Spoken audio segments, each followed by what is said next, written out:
आज आपण सणाची आमटी कशी बनवायची ते पाहूया।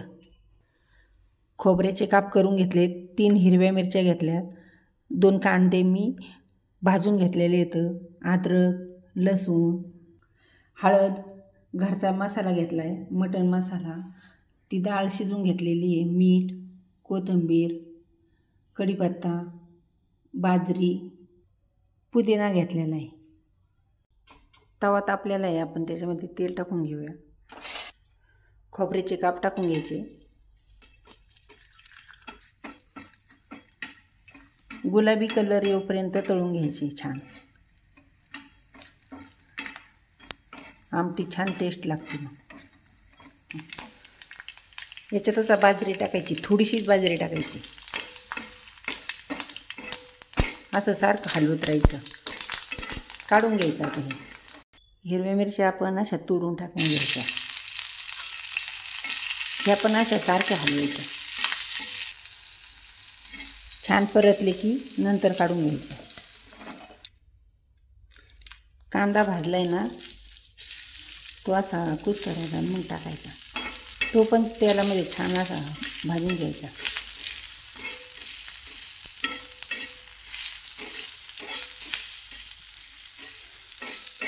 दोन मिनटं झाली की तो पण काढून घ्यायचा।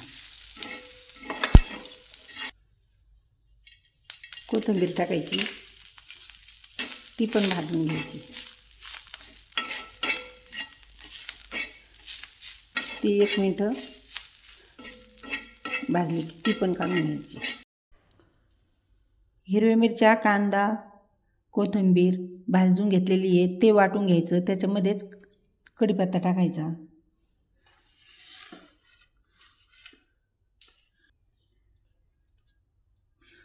त्याच्यामध्ये पुदिना पण टाकायचा, अद्रक, लसूण हे वेगळं वाटून घ्यायचं बारीक।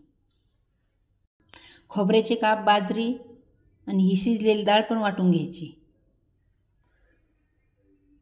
हे सगळं आपण बारीक करून घेतलेलं आहे। पातेल्यामध्ये आपण तेल टाकून घेऊया, त्याच्यामध्ये आपण जिरे टाकू थोडेसे, कांदा, हिरवी मिरची हे सगळं आपण वाटण केले ना, हे टाकून द्यायचं हिरवं। हे छान असं हलवत राहायचं 2 मिनिटासाठी।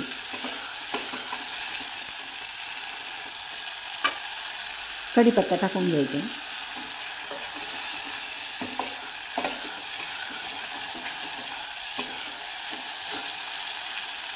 हळद टाकायची, मी 1/2 चमचा टाकलेली,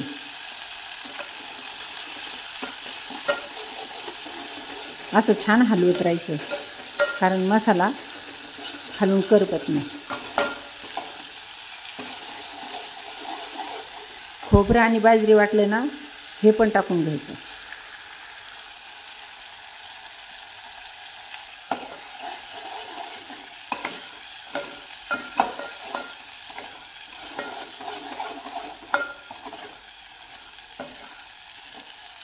कलर पण पहा किती हिरवा आलेला आहे, आपण कोथिंबीर आणि ते कांद्यामध्ये वाटलं ना वेगळं, आणि चवीला पण वेगळीच लागते आमटी। याच्यामध्ये मी घरचा काळा मसाला टाकते 2 चमचे, मटण मसाला 1 चमचा,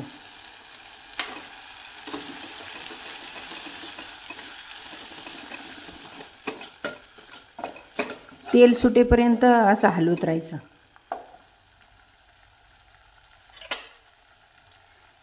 मीठ चवीनुसार टाकायचं,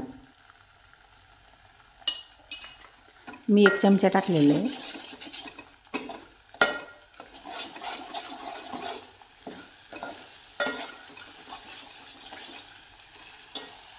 जे डाळीचं येळवणे ना, ते थोडं थोडं करून टाकून घ्यायचं, थोडं टाकायचं, परत मिक्स करायचं, कारण त्याच्यात आहे ना गाठी राहत नाहीत।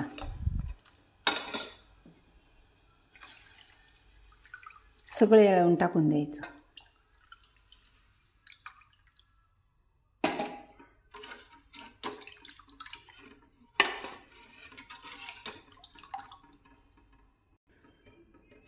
तुम्हाला जर अजून पाणी याच्यात ॲड करायचं असलं तर करू शकता.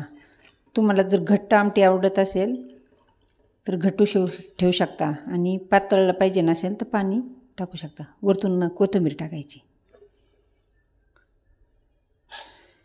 याला आता उकळी येऊन द्यायची. आपली आमटी तयार झालेली आहे. वास पण छान येतोय. ही आमटी तुम्ही करून पहा. ही गावाकडच्या पद्धतीने बनवलेली आहे. तुम्हाला आवडल्यास शेअर आणि लाईक करायला विसरू नका.